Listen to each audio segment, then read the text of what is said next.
Ashamaa harka fuunee kabajamtootaa fi hordoftoota chaanala kiyya akkam jirtan bakka jirtanitti fayyaan isiniif haa baay'atu. Ani nagaadha. Egaa qophii har'aatiin gaafii dubartoota hedduudha. Innis maali? Qaama saalaa bal'aa qabaachuu isii ofii isiitiin karaa ittiin beektu jira. Normaalii bultii keessa seentee ta'uu danda'a. Rakkoon kun natti uumamee jira. Kun akkana ta'ee jira jettee wanta ittiin beekuu dandeessu ni jira kan jedhu gaafii dubartoota hedduudha. Kana wajjinis wal qabatee dhiironni qaama saalaa bal'aa kan hin jaalanneef yookaan immoo kan jibbaniif sababni ni jira. Keessattuu dhiibbaa uumuu kan danda'u jechuudha. Akkanumatti kan haasa'amuu fi sababa saayinsii wajjin wal qabatee maaltu jira kan jedhu yaada jedhu ni ilaalla. Bultii irratti dhiibbaa inni uumu maali kan jedhus kan kaasnu ta'a. Akkasumas dubartiin tokko rakkoo akkanaa keessa seennaan furmaata argachuu dandeessu ni jira. Rakkooleen akkanaa hiikamuu hin danda'u. Kan biraa dubartiin takka qaama saalaa bal'aa yoo qabaatte dhiirota hedduu wajji wal qunnamtii raawwatte jechuudha. Kan jedhu kun hagam takka sirriidha. Yookaan immoo dhiirota hedduudhaan yookaan immoo namoota hedduudhaan kun kan kaafamudha. Wanni kun hagam takka dhugaa akka ta'e bal'inaan ni kaasna. Yaada faayidaa qabeessa ta'e irraa ni argattu jedhee yaada. Jiruu bultii keessaniif, jiruu jaalalaa keessaniif akka isin fayyadu shakkii takka hin qabu. Egaa gara qophii har'aatti dabruun dura namoonni haarawaa taatan baga nagaan dhuftan. Ani Dr. Firaa'ol. Subscribe gochuunii fi mallattoo bilbilaa tuquun waa'ee jaalalaa, waa'ee wal qunnamtii saalaa akkasumas waa'ee bultii, waa'ee fayyaa fi wantoota fayyaa wajjin wal qabatan ifaan ifatti piroograama isiniif dhiyeessu yookaan immoo qophii isiniif dhiyeessu hordofuu ni dandeessu jechuudha. Gaafii yoo qabaattan yaada qabdan koomentii jalatti barreessaa. Kallattumaan gara qophii har'aatti dabarra. Egaa gara gaafii jalqabarraa yookaan karaa ittiin beekuu dandeessu ni jira. Yes, dhugaadha. Mallattoolee ittiin beekuu dandeessu ni jira. Kun egaa dubara kamiirrattuu waan uumamudha yookaan waan uumamuu danda'udha. Gara dhukkubbii wajjin wanta wal qabatu miti. Yeroo tokko immoo uumamaan bal'aa ta'ee kan uumamu ni jira. Yeroo boodas kan itti uumamu ni jira. Egaa mallattoon isaa maali yoo jenne kan jalqabaa fincaan qabachuu dadhabuudha. Mallattoon isa dura. Egaa fincaan qabachuu dadhabuun kana wajji qofaa miti. Kan wal qabatu rakkoo biraa wajjinis wal qabatuu ni danda'a. Rakkoolee garaagaraa ni jirani. Fakkeenyaaf yeroo daa'imummaan dubartiin takka yoo gudadamte keessattuu naannoo umrii 12-13 naannoo sanitti yoo gudadamte osoo tishuuwwan naannoo sanii osoo hin jabaatin jechuudha. Rakkoo fincaan qabachuu erga guddattee booda itti uumamuu ni danda'a jechuudha.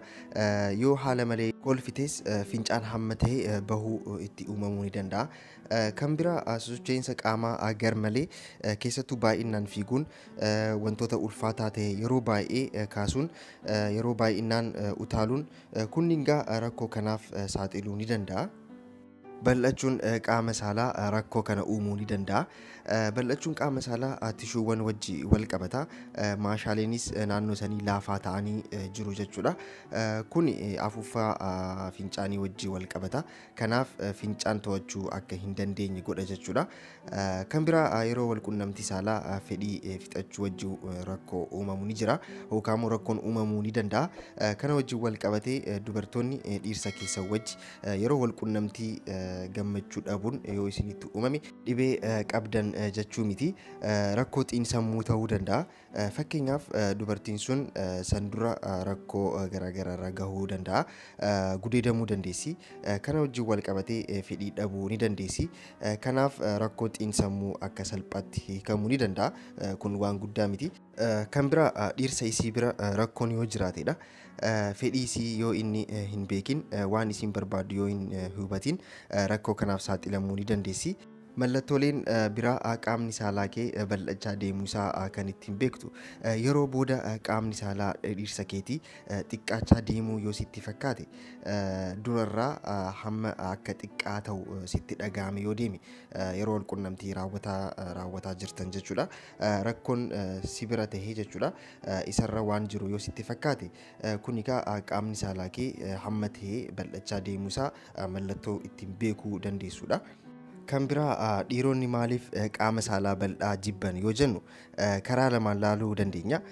tokkoffaa jaartii isaanii yookaan jaalallee isaanii fedhii fixachiisuuf waan rakkataniif bal'atee taanaan rakkoo sammuutis rakkoo qaamaas ni uumama.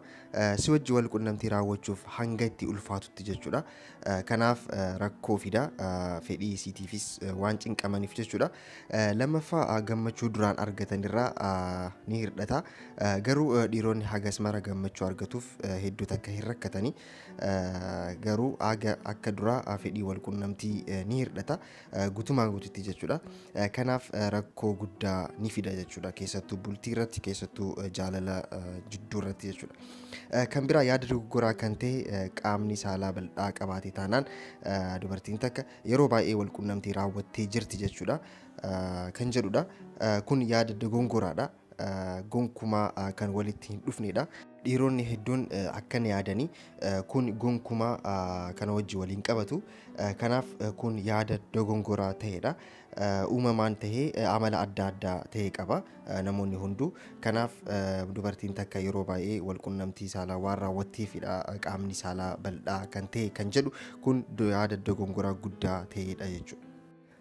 Gaafiin dhuma rakkoo akkanaa uumamnaan akkamitti furmaata argachuun danda'ama yookaan immoo rakkoo kana furuun danda'ama kan jedhudha. Karaa lama tahan ni jiru. Tokkoffaa exercise gochuudha. Keessattuu keegil exercise fi yoogaa exercise yoo xiqqaate torbaan 6 dalaguun barbaachisaadha. Keessattuu ulfa baasuudhaan wal qabatee kun uumamnaan yookaan immoo qaamni saalaa bal'achuun uumamnaan torbaan 6 keegil exercise fi yoogaa exercise akka dalagan ni gorfamanii karaa haakimaatiin jechuudha. Maaliif sirreessuun waan danda'amuuf akka salphaatti jechuudha. Exercisein kun YouTube irra search gootanii argachuu ni dandeessu akkamitti akka dalagamu jechuudha. Kan biraa qabaatiin ni jira. Vitite kan jedhamu hamma ta'e innis sirreessuu ni danda'a.